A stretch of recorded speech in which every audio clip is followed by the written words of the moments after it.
hatiku bersuka karenamu.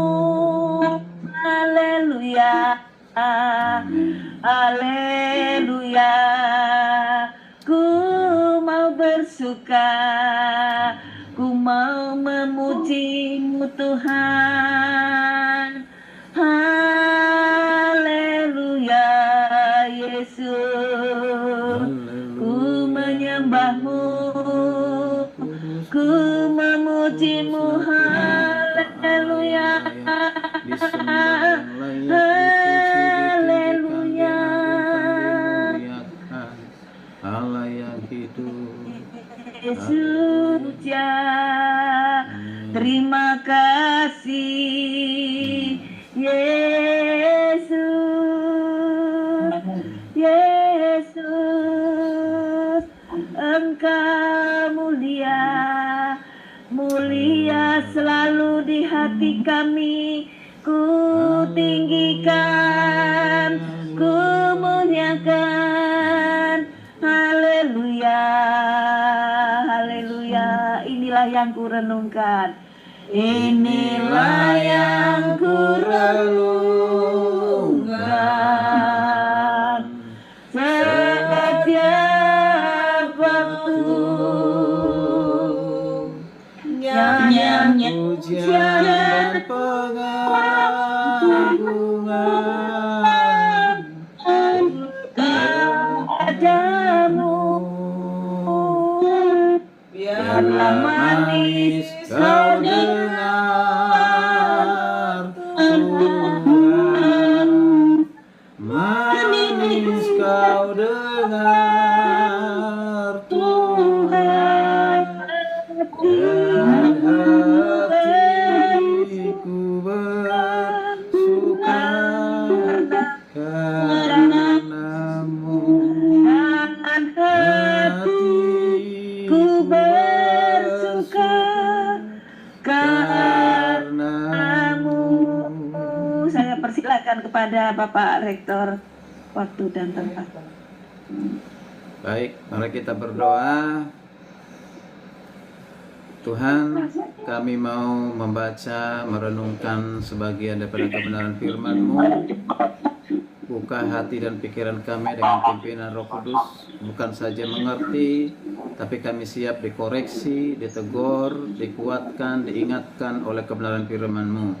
Karena kami sebagai hamba-hamba Tuhan yang telah dipilih, diproses, diutus oleh Tuhan dalam menjalani kehidupan kami, proses itu tidak pernah berhenti selama kami hidup.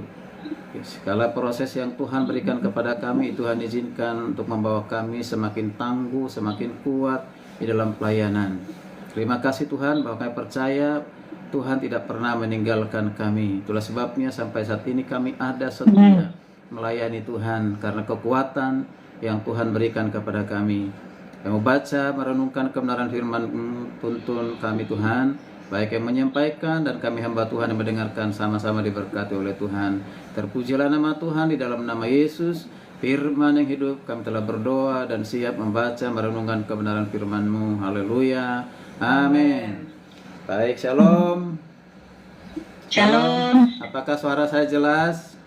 Shalom, shalom, jelas. Shalom, puji Tuhan. Terima kasih hari ini di minggu pertama di bulan Juli kita bisa berfellowship, itu bersyukur kepada Tuhan. Kita sudah dilewati setengah tahun ya, setengah tahun di tahun 2025, dan setengah tahun lagi kita akan jalani tahun 2025 ini. Kita tidak tahu 6 bulan bahkan tahun-tahun ke depan apa yang terjadi di dalam kehidupan dan pelayanan kita. Tapi satu hal yang kita percaya bahwa sampai saat ini Tuhan ada beserta dengan kita. Amin. Ya, hari ini saya menyampaikan firman Tuhan yang diambil dari kitab Yosua, dari kitab Perjanjian Lama, kitab Yosua pasal yang pertama ayat 1 sampai 9. Kita akan baca bersama-sama. Izinkan saya bisa menjadi host nanti karena ada PowerPoint yang akan ditampilkan ya. Oke. Baik, kita buka kitab Yosua, kita baca kitab Yosua pasal yang pertama, ayat yang pertama sampai ayat yang ke-9. Tentu firman Tuhan ini mungkin sudah sering kita dengar atau bahkan mungkin sudah pernah kita khotbahkan ya. Saya akan membaca, kalau kita bersaut-sautan nanti agak ini suaranya feedback dan yang lain terganggu, tapi bisa kita baca ya di dalam hati kita masing-masing atau bersuara tanpa harus buka volumenya ya. Demikian firman Tuhan, penugasan Yosua sebagai pengganti Musa. Sesudah kematian Musa hamba Tuhan itu, berfirmanlah Tuhan kepada Yosua bin Nun abdi Musa itu demikian, hambaku Musa telah meninggal, sebab itu bersiaplah sekarang, seberangi sungai Yordan ini, engkau dan seluruh bangsa ini, menuju negeri yang akan kuberikan kepada mereka, kepada orang Israel. Setiap tempat yang diinjak telapak kakimu akan kuberikan kepadamu, seperti yang telah kujanjikan kepada Musa. Dari padang gurun dan gunung Libanon di sebelah sana sampai ke sungai Efrat, sungai besar itu, dari seluruh negeri orang Het sampai ke laut besar itu, di sebelah matahari terbenam, semua itu akan menjadi wilayahmu. Tidak seorang pun akan dapat tahan menghadapi engkau seumur hidupmu. Sebagaimana aku menyertai Musa, demikianlah aku akan menyertai engkau. Aku tidak akan mengabaikan engkau dan tidak akan meninggalkan engkau. Kuatkan dan teguhkanlah hatimu, sebab engkau yang akan memimpin bangsa ini untuk memiliki negeri yang kujanjikan dengan sumpah kepada nenek moyang mereka, untuk mau diberikan kepada mereka.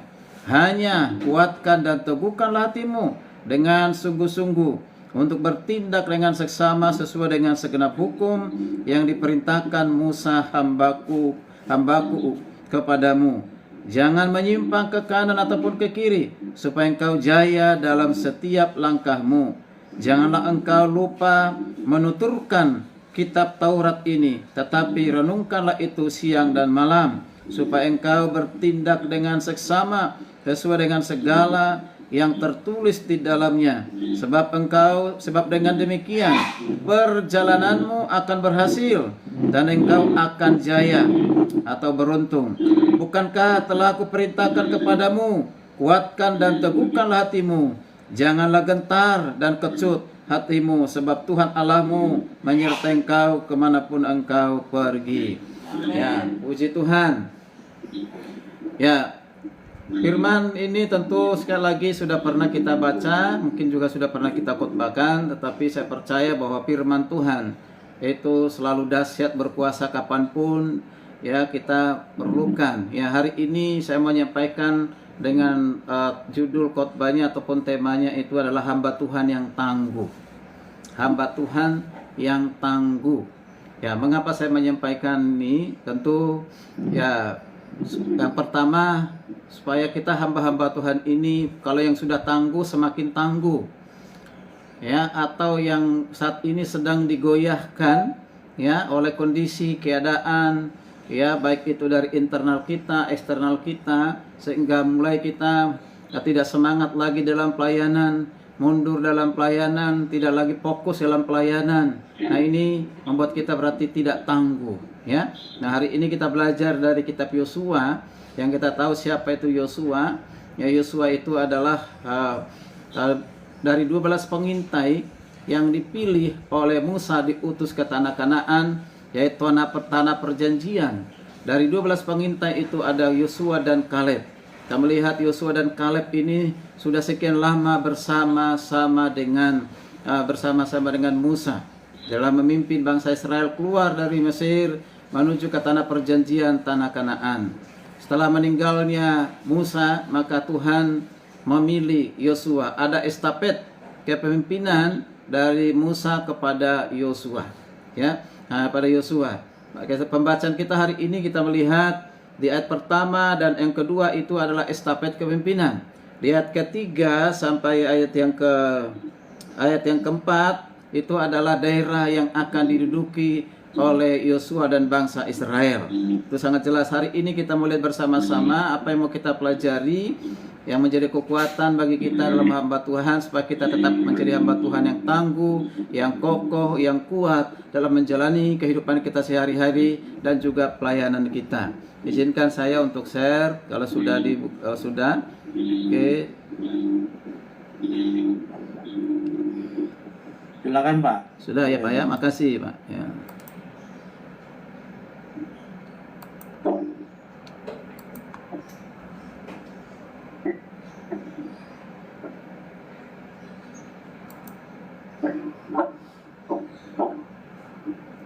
Apakah sudah muncul Bapak Ibu para hamba? Sudah Pak, sudah. Oke. Baik. Jadi hamba Tuhan yang tangguh ya. Nah, seperti sampaikan tadi, sebagai hamba Tuhan kita dipanggil untuk melayani, ya untuk apa? Mempromosikan kerajaan Allah. Ya, melayani Tuhan. Ya, kita perhatikan bersama-sama bahwa dalam pelayanan itu tentu tidak semuanya berjalan dengan mulus. Pasti ada tantangan, pasti ada hambatan. Sekalipun kita sudah dipilih, dipanggil oleh Tuhan. Ya. Nah, kita lihat, perhatikan, seringkali kita menghadapi namanya tantangan, kesulitan, ya, yang buat kita merasa tidak tangguh, mulai menyerah, mundur dari pelayanan, atau kehilangan semangat dalam pelayanan. Nah, sekarang kita harus sudah bersama-sama, apa, dari mana sumber kekuatan kita yang membuat kita menjadi pelayan-pelayan Tuhan atau hamba-hamba Tuhan yang tangguh, sehingga benar-benar kita tangguh dalam pelayanan, dalam kehidupan sehari-hari, sekalipun banyak tantangannya, banyak hambatannya. Nah, hari ini kita diingatkan kembali bahwa kekuatan dan keteguhan itu bukan berasal dari diri kita sendiri, bukan berasal dari dunia, ya. Bukan dari berasal seperti apa kita memiliki segala kapasitas yang kita miliki, tetapi berasal dari Tuhan. Nah, hari ini saya mengajak kita kembali bersama-sama bagaimana kita bisa taat kepada firman Tuhan supaya kita kuat dan tangguh di dalam kehidupan. Dan firman Tuhan ini juga sekaligus meneguhkan iman kita bahwa ada penyertaan Tuhan dalam setiap langkah kehidupan dan pelayanan kita. Itu menjadi tiga tujuan dari firman Tuhan hari ini mau disampaikan. Nah, kembali kita perhatikan firman Tuhan yang sudah baca tadi. Setelah kematian Musa, Yosua diangkat sebagai pemimpin yang baru bagi bangsa Israel. Nah, kalau kita perhatikan, ya, tugas yang diberikan kepada Musa ya, sama dengan tugas yang diberikan juga kepada Yosua. Tugas ini tentunya bukan tugas yang mudah. Yosua harus memimpin bangsa Israel, bangsa yang besar, bangsa yang kita tahu sering memberontak, bahkan dikatakan sering, yaitu bangsa yang keras kepala, tegar tengkuk. Ya, bagaimana Musa bisa menghadapi mereka? Kemudian dilanjutkan dengan Yosua. Untuk apa? Menghadapi bangsa Israel. Maka saya katakan tantangan dari Yosua dengan Musa itu sama, yaitu internal dan eksternal. Nanti kita lihat bersama-sama apa tantangannya Yosua, seperti itu juga yang dialami oleh Musa. Bahkan Yosua mungkin akan lebih lagi tantangan yang sangat berat, yaitu pada saat masuk tanah Kanaan. Ada tantangan internal, yaitu dirinya sendiri, ya, dan juga tantangan eksternal, yaitu ketika harus menghadapi orang-orang yang ada di tanah Kanaan. Bagaimana bisa merebut tanah Kanaan, tanah perjanjian itu, yang adalah tanah yang harus mereka duduki, mereka kuasai. Nah, kita perhatikan ada perintah dari Tuhan kepada Yosua. Tuhan memberikan perintah dan juga sekaligus janji kepada Yosua. Tuhan katakan, kuatkan dan teguhkanlah hatimu. Kuatkan dan teguhkanlah hatimu. Kalau dikatakan kuatkan dan teguhkanlah hatimu, sama seperti engkau harus tangguh Yosua, engkau harus kuat Yosua. Seperti itu. Jadi tentu pesan ini sangat relevan bagi setiap hamba Tuhan yang melayani. Dan sekaligus kita perhatikan bahwa kita tidak lepas dalam setiap tantangan dalam pelayanan kehidupan. Bagaimana kita siap menghadapi setiap tantangan itu. Maka kita perlu sumber kekuatan. Ya, sumber kekuatan hamba Tuhan sekali lagi bukan dari diri kita sendiri.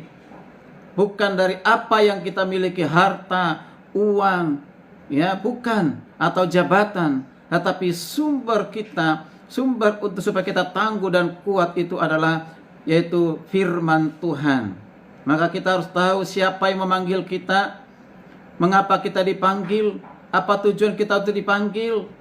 Lalu bagaimana tanggung jawab Tuhan yang memanggil kita, dan apa tanggung jawab kita sebagai hamba-hamba Tuhan?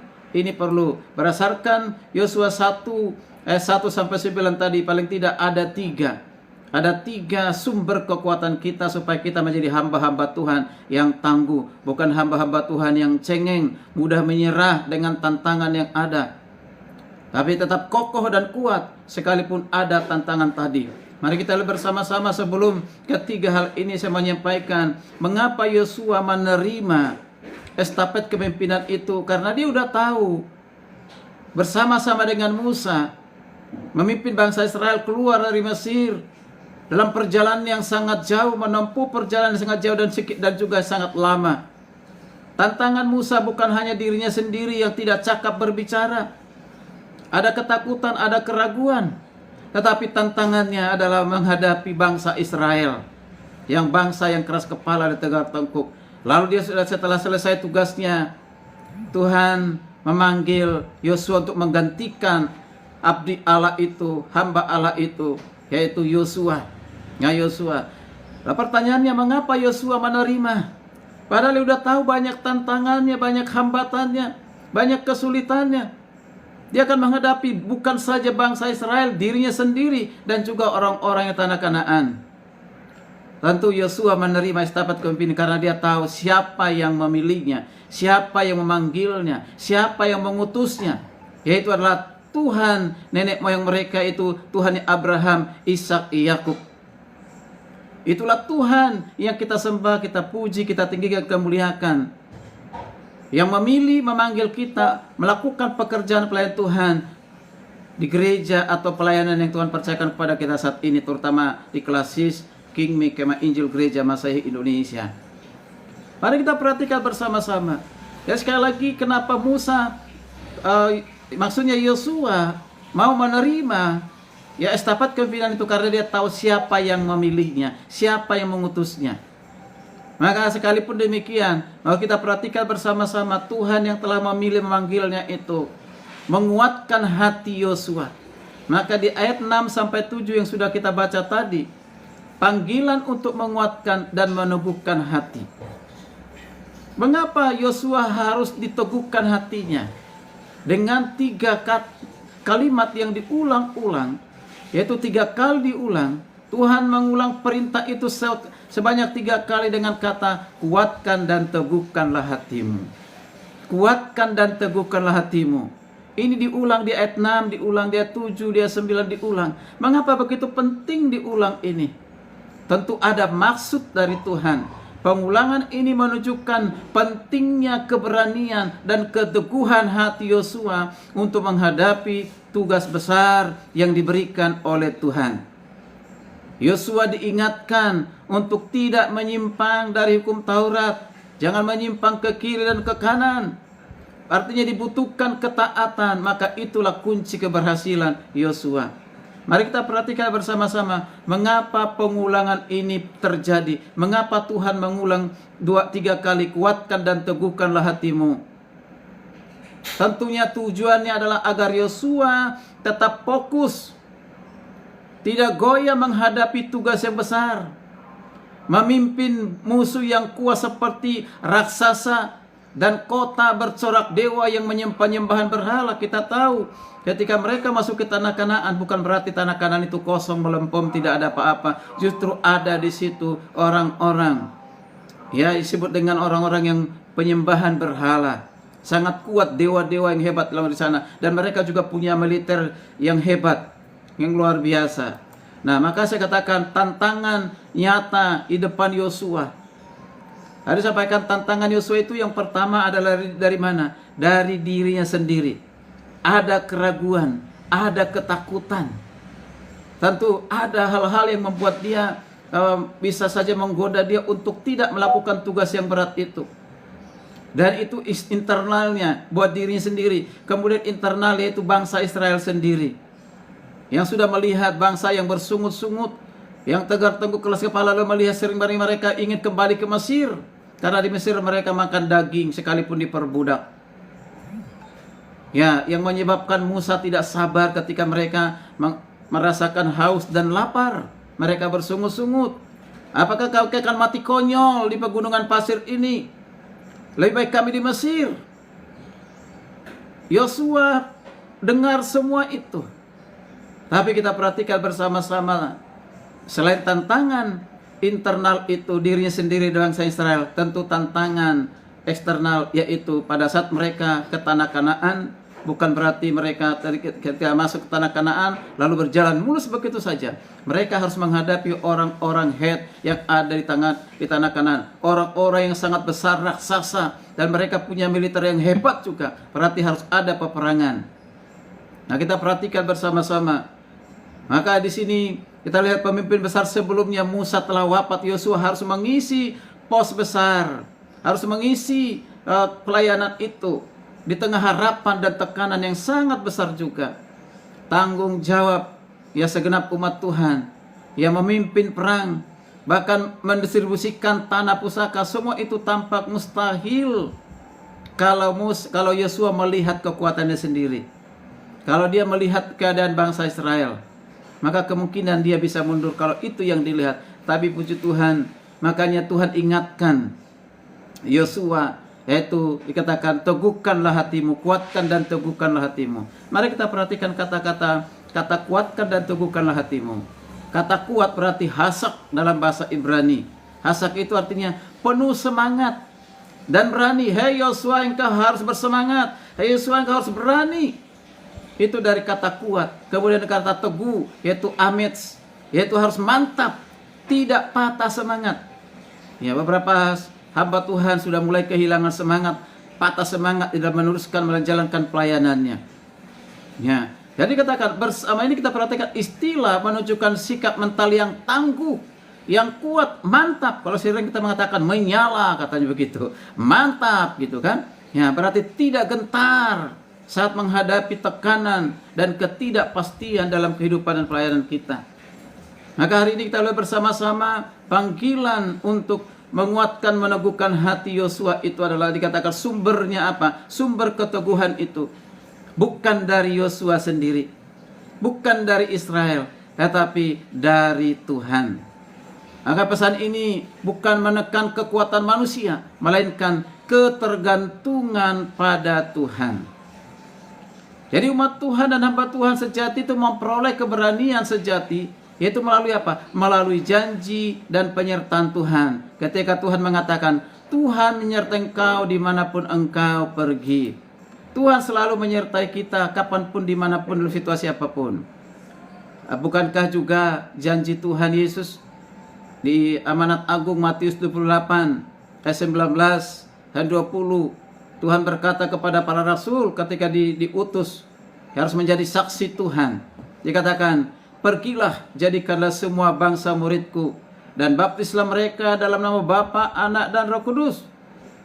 Dan ketahuilah, dan ajarlah mereka melakukan segala sesuatu perintahkan kepadamu. Ada janji Tuhan ayat 20 dikatakan, dan ketahuilah, aku menyertai engkau senantiasa sampai akhir zaman.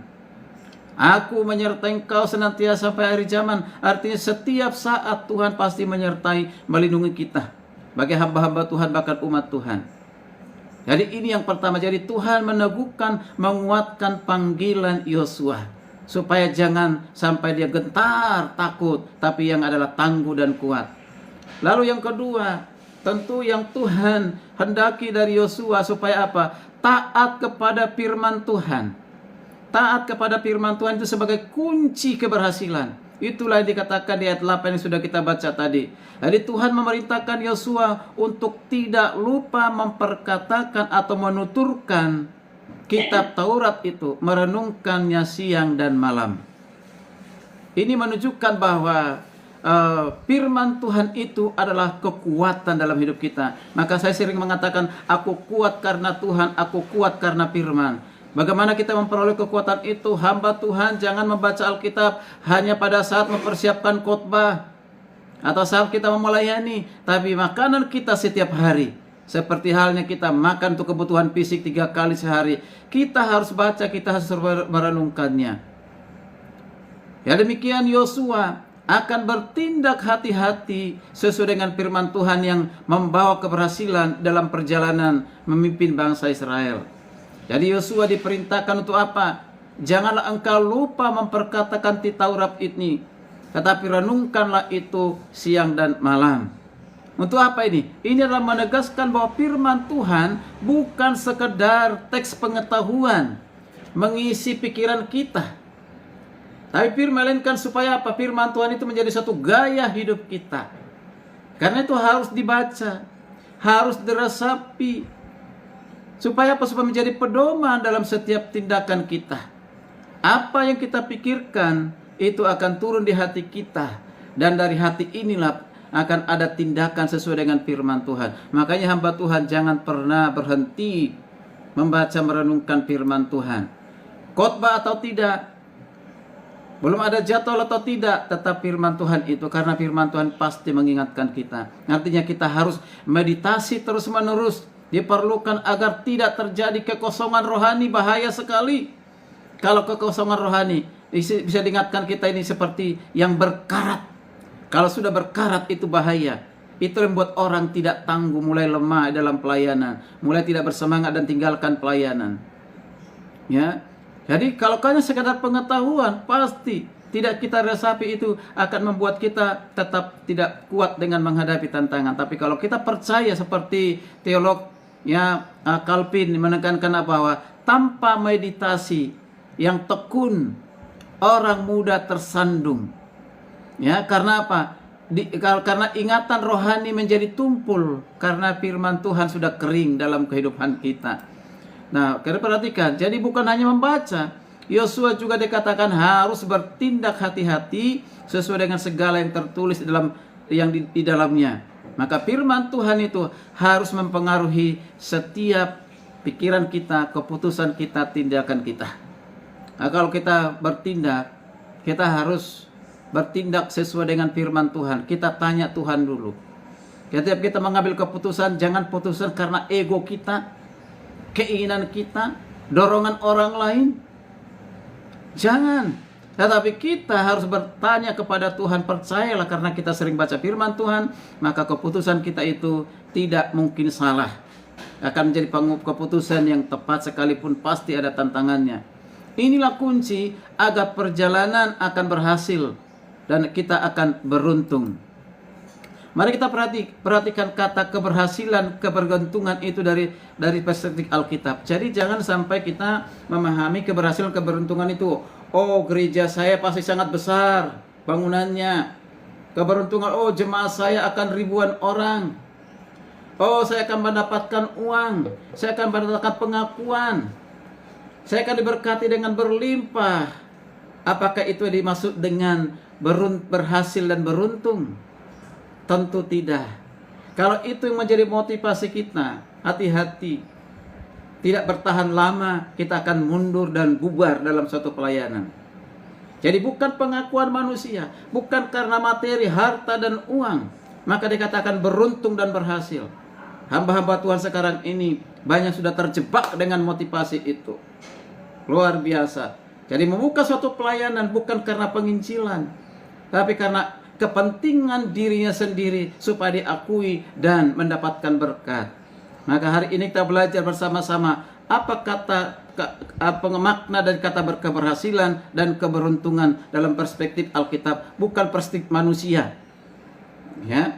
Nah, kedua kata Ibrani, perhatikan, ada disebut dengan tesalak ataupun yang kan sakal. Tesalak ini adalah berhasil, sakal itu adalah beruntung. Ini mengandung arti apa? Kerja keras ditambah dengan apa? Penolong ilahi. Nah, jadi kalau kita mau berhasil, dibutuhkan namanya kerja keras yang dituntun oleh kekuatan ilahi, bukan lagi kekuatan diri kita sendiri. Jadi artinya keberhasilan itu hasil dari ketekunan, hasil dari usaha kita yang berdasarkan tuntunan firman Tuhan. Itu namanya keberhasilan. Artinya kita berhasil melakukan firman. Kita taat kepada firman, itulah keberhasilan. Ya. Nah, keberuntungan itulah berkat Tuhan memayungi usaha atau tindakan kita. Nah, pasti setiap orang yang berhasil melakukan firman Tuhan dalam kehidupannya, maka Tuhan mengatakan pada kita seperti dikatakan kepada Yosua, mengatakan juga para pelayan Tuhan, para rasul, dan juga Musa. Ya, Musa ataupun juga perjanjian baru, yaitu Rasul Paulus. Ya, Rasul Paulus. Luar biasa. Kalau Rasul Paulus itu kita ingatnya, aku melayani Tuhan, aku memberitakan Injil, harus memberitakan Injil. Bukan untuk memperoleh untung buat diri saya sendiri, tapi aku memberitakan Injil. Dengan memberitakan Injil, saya sudah memperoleh keuntungan. Jadi keuntungan dia di mana? Memberitakan Injil. Bukan keuntungan persembahan kasih, bukan keuntungan secara materi. Ya. Nah ini kita perhatikan bersama-sama, itu luar biasa. Saya diingatkan kembali, kita bersama-sama diingatkan kembali bagaimana kita menjadi hamba Tuhan yang tangguh. Yaitu kita harus taat kepada firman Tuhan yang sudah kita baca, kita renungkan. Jangan hanya kita perkatakan, jangan hanya teks pengetahuan di pikiran kita. Lalu yang ketiga, berkat Tuhan hari ini supaya kita tangguh dalam pelayanan. Sebagai hamba Tuhan, tentu kita harus percaya kepada janji penyertaan Tuhan. Janji penyertaan Tuhan dalam setiap langkah kita. Langkah pelayanan, keluarga, dan yang lain. Di sini menegaskan bahwa Dia akan menyertai Yosua kemanapun ia pergi. Janji ini memberikan kepastian bahwa Yosua tidak akan berjalan sendiri, tetapi bersama Tuhan yang setia menyertai. Yosua baru saja menerima tugas yang besar menggantikan Musa memimpin bangsa Israel memasuki tanah perjanjian, tanah Kanaan. Tantangannya, tadi saya katakan tidak kecil, tantangannya besar. Dia harus menaklukkan negeri yang penuh, yang musuh yang kuat, dan menjaga kesetiaan umat kepada Tuhan. Di tengah situasi penuh dengan tekanan, Tuhan menegaskan janji pada Yosua itu sebagai landasan keberanian Yosua untuk melangkah memimpin bangsa Israel memasuki dan menduduki tanah Kanaan.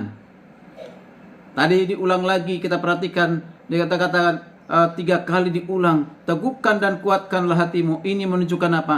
Urgensi. Betapa Yosua perlu memantapkan hatinya. Sebagai pemimpin yang menggantikan Musa itu harus perlu memantapkan hatinya.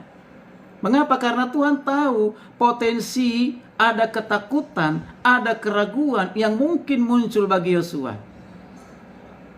Ya, maka Tuhan mengecek kembali, mereview kembali Yosua dengan memberikan kekuatan dan janji penyertaan Tuhan. Mari kita perhatikan makna dari penyertaan Tuhan itu apa. Tuhan menyertai engkau kemanapun kau pergi, kata Tuhan. Jadi bukan hanya suatu jaminan hadir secara spiritual, tetapi juga sebagai kekuatan, bimbingan dalam pertempuran, dalam setiap keputusan yang diambil Yosua. Maka kata ini menghubungkan dengan kata yang sangat terkenal yang sudah kita tahu namanya Immanuel. Immanuel dari kata im dan manu dan el. Im itu kata jamak, El itu adalah Allah. Maka kita perhatikan, Allah Immanuel berarti Allah Bapa, Anak, dan Roh Kudus. Jadi penyertaan Tuhan itu melibatkan Allah Trinitas yang menyertai kita. Ini ada di Matius 28 ayat 20 tadi kita sudah baca. Dan aku menyertai engkau senantiasa sampai akhir zaman. Siapa yang menyertai kita sekarang? Allah Roh Kudus yang telah diutus oleh Yesus. Luar biasa. Mari kita perhatikan bersama-sama, penyertaan Tuhan itu sebagai faktor pembeda. Artinya apa? Penyertaan bukan hanya janji kepada Yosua. Bukan hanya kepada Yosua, tetapi janji itu diperluas kepada umat Israel, diperluas sampai kepada kita orang percaya, hamba-hamba Tuhan sekarang ini. Tuhan menyertai dan bekerja dalam pergumulan kita sehari-hari, baik itu dalam karir, keluarga, pelayanan. Sepertinya kalau saya katakan seperti apa yang dihadapi Yosua, yaitu tantangan internal dan eksternal. Demikian kita juga punya tantangan namanya internal dan juga eksternal. Internal itu apa? Diri kita sendiri, mulai ragu dengan panggilan. Tantangan itu dari mana? Dari keluarga, ya, yang tidak lagi sepakat sehati di dalam pelayanan. Ya, suami istri tidak lagi saling mendukung di dalam pelayanan. Sudah lebih kepada berorientasi kepada materi. Ini hati-hati, ini menjadi tantangan. Kalau dia suami tidak didukung oleh istri, ya kalau dia istri hamba Tuhan tidak didukung oleh suami. Ini tantangan internal kita. Sehingga buat kita ragu untuk melayani. Karena apa? Keraguan itu muncul. Karena ketika kita menghadapi tantangan persoalan masalah pun itu serangan dari dalam keluarga kita, itu akan mempengaruhi semangat kita untuk melayani. Itu udah pasti. Siapapun pernah mengalami hal yang demikian. Tantangan eksternal kita apa? Belum ke eksternal. Tantangan kita apa yang lain? Orang-orang yang ada bersama dengan kita. Mungkin dia hamba Tuhan, teamwork, tim kerja, tim pekerja Kristus. Itu juga bisa menjadi tantangan kita. Mungkin suatu saat dia akan menjadi pengkhianat di antara kita. Pengkhianat itu adalah orang-orang dekat dengan kita, bukan orang yang jauh. Orang udah bersama-sama dengan kita dalam doa. Orang bersama-sama kita dalam pelayanan. Orang udah bersama-sama dengan kita makan, bersekutu. Bahkan orang-orang barangkali kita sudah menolongnya yang tidak tahu diri. Orang-orang ini akan bisa menjadi pengkhianat ketika kepentingan pribadi yang ditonjolkan. Itu tantangan buat kita. Apakah kita kendor dengan tantangan itu? Tentu tidak. Kita tetap maju. Ya, nah itu internal. Malah eksternal. Kalau eksternal itu barangkali seperti yang kita lihat sekarang ini masih banyak ibadah-ibadah dilarang, gereja ditutup, dirusak. Nah terjadi baru-baru ini di Sukabumi itu. Anak-anak remaja, pemuda lagi beribadah, mereka di sana. Ya biasa retret gitu. Bukan berarti tempat itu adalah gereja. Bukan. Dan itu sudah sering dilakukan oleh gereja-gereja di puncak sana. Tapi ada oknum tertentu, orang tertentu yang menghambatnya, membubarkannya, bahkan merusak ya tempat di mana mereka melakukan ibadah. Nah, ini tantangan. Ini tantangan. Tantangan kita apa? Untuk mencari tempat ibadah yang nyaman. Kalau kita memilih di tempat yang ini, bolehkah nyamankah kita untuk beribadah? Di tempat yang ini, tata beribadah, kita melihat, mulai kita mensurvei. Memang saya mengatakan dimanapun ada gereja, dimanapun ada Kristus diberitakan, tidak pernah berhenti tantangan. Tidak pernah. Kalau kita mau tidak ada tantangan dalam persoalan masalah kehidupan kita dalam pelayanan, gak usah melayani. Gak usah melayani. Ya. Ketika kita beritakan Injil, ada tantangan. Pasti ada tantangan, pasti ada hambatan halangin. Apakah dengan itu kita berhenti melayani? Tidak. Ya. Maka dikatakan kita dalam penginjilan pelayanan kepada siapapun, kapanpun, dimanapun, dalam situasi apapun tetap melayani. Karena ada Tuhan yang menyertai kita. Itulah tantangan internal dan eksternal kita. Belum lagi tantangan ekonomi keuangan yang diizinkan oleh terjadi bagi kita. Tapi saya percaya bahwa anak cucu kita hamba Tuhan, anak cucu kita tidak akan pernah menjadi peminta-minta, itu janji Tuhan. Tapi diberkati dengan berkecukupan, bahkan berkelimpahan. Janji Tuhan, seperti doa Bapa kami, cukupkanlah segala kebutuhan kami. Itu luar biasa. Jadi kehadiran Tuhan menolong kita maju meskipun di tengah ketidakpastian dunia, ekonomi dunia, keadaan dunia, membuat manusia banyak takut. Kita tetap percaya penyertaan Tuhan. Saat kita melewati namanya badai kehidupan, justru disitulah kita benar-benar menikmati kehadiran Tuhan. Bukan pada saat berjalan segala sesuatu berjalan dengan lancar, tapi ketika kita menghadapi tantangan. Bapak Ibu para hamba Tuhan, ya, mari kita bersama-sama mengikuti jejak Yosua dalam pelayanan. Yosua dipanggil menjadi pemimpin yang tangguh, bukan karena kekuatan sendiri, tetapi karena ketaatannya pada firman Tuhan dan keyakinannya akan penyertaan Tuhan. Kekuatan dan keteguhan hati Yosua itu berasal dari hubungan yang harmonis, hubungannya erat dengan Tuhan, dan ketaatannya kepada perintah Tuhan, karena dia tahu Tuhan yang telah memilih, memanggil, mengutusnya itu adalah Tuhan pencipta langit, bumi, dan segala isinya. Bahkan Tuhan yang akan bertanggung jawab memberikan kekuatan, kemampuan kepadanya. Sebagai perenungan dan penerapan bagi kita menghadapi tantangan iman dalam pelayanan, seperti Yosua, kita dipanggil untuk menghadapi tantangan hidup dengan iman, dengan keberanian, dengan percaya bahwa Tuhan pasti menyertai kita. Katakan Immanuel, Allah menyertai kita.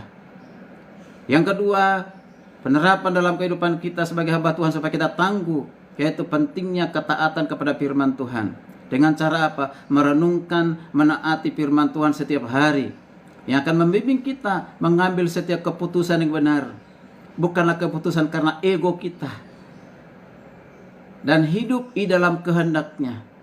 Dan yang terakhir, mari kita mengandalkan penyertaan Tuhan, bukan lagi diri kita sendiri. Dalam setiap aspek kehidupan kita, baik pelayanan, pekerjaan, keluarga, apalagi pelayanan, kita diajak untuk selalu mengandalkan penyertaan Tuhan. Karena Dia tidak pernah meninggalkan saudara dan saya. Ketika Tuhan berjanji di Ibrani 13 ayat 5, aku sekali-kali tidak akan pernah meninggalkan engkau, aku sekali-kali tidak akan pernah membiarkan engkau. Artinya Tuhan setia menyertai, melindungi, memberkati kita. Biarlah kita menjadi hamba Tuhan yang tangguh seperti Yosua, dan kita melihat Yosua akhirnya berhasil menduduki tanah Kanaan. Berperang, serta berperang menang. Dia bukan saja militer yang kuat karena perlengkapan yang mereka miliki, tapi karena mengandalkan Tuhan. Jangan kita mengandalkan kekuatan kita sendiri, jangan mengandalkan apa yang kita miliki, tapi andalkanlah Tuhan. Sebagai penutup, sebagai hamba Tuhan, kita dipanggil untuk menjadi tangguh dalam menghadapi setiap tantangan. Kekuatan dan keteguhan hati kita bukan berasal dari diri sendiri, tapi dari Tuhan yang menyertai dan membimbing kita melalui firman-Nya. Karena itu marilah kita terus menguatkan dan meneguhkan hati kita, taat pada firman Tuhan, percaya bahwa Dia selalu menyertai kita. Dia Allah Immanuel, menyertai setiap langkah kehidupan kita. Maka kita menjadi pemenang dan tangguh dalam pelayanan, bukan lagi hamba Tuhan yang cengeng, yang mudah menyerah karena situasi keadaan yang ada di sekitar kita. Puji Tuhan, kiranya firman Tuhan hari ini boleh menjadi berkat, kekuatan bagi kita, motivasi, mengingatkan kita. Shalom, Tuhan berkati. Shalom Pak, Tuhan Yesus memberkati. Ya, silakan mungkin Pak Niko memimpin kita dalam doa firman Tuhan. Oke, mari kita berdoa untuk firman. Bapak, terima kasih untuk firman yang sudah kami dengar oleh hamba-Mu yang Kau pakai siang hari ini luar biasa. Tentang Yosua 1 sampai dengan 9 ini, biarlah kami mempunyai keteguhan hati untuk tetap melayani Engkau. Bapa surgawi, Engkau Tuhan yang telah memilih kami sebagai gembala-gembala. Biarlah ajar kami untuk setia melihat apa yang terjadi di dalam setiap pelayanan kami. Apakah masih kekurangan-kekurangan? Bapa, ampuni kami di dalam nama Yesus oleh firman-Mu hari ini. Kami percaya Tuhan, firman ini menegur kami untuk kami tetap setia. Belajar kepada Yosua untuk taat, di mana tongkat estafet itu diberikan kepada kami supaya kami melayani Engkau dengan setia. Karena di mana Engkau putus kami, hamba percaya ada kuasa mujizat yang Kau berikan dalam hidup kami, dalam pelayanan kami. Terima kasih Tuhan. Pakai Bapak Adolf lebih heran, lebih luar biasa lagi untuk memberikan wejangan-wejangan firman Tuhan, dan banyak jiwa-jiwa dimenangkan untuk kemuliaan nama-Mu Bapa di surga. Berkati klasis Jesuma Tuhan. Terpujilah Engkau Tuhan. Haleluya. Amin. Amin. Makasih. Silakan memberkati. Ya, terima kasih Bapak Gembala, Bapak Pendeta Adolf Putar-Putar yang sudah membawakan